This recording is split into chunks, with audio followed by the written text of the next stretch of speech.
My name's Rachael Bryan. I am from the University of Wyoming, where I'm doing my master's in geology. I didn't know much about it before. My advisor had just forwarded me an email and said I wouldn't mind if you applied to this, so I did.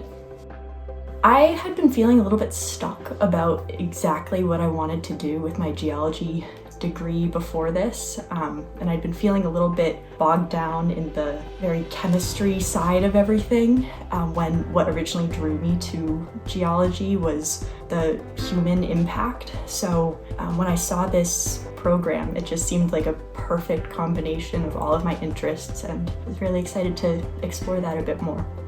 First couple weeks we had some very intense science communication training, which I'd been very excited about going into, and we spent some time talking about hazards and impacts of geology on people.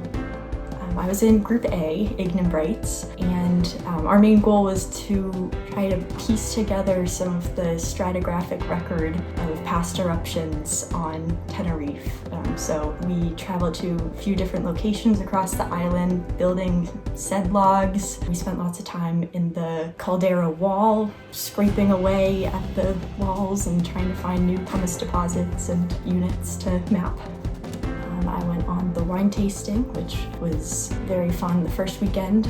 The boat tour, where we saw dolphins and got to swim on the coast a bit. And then this past weekend we went to see the lava tube, which was very cool.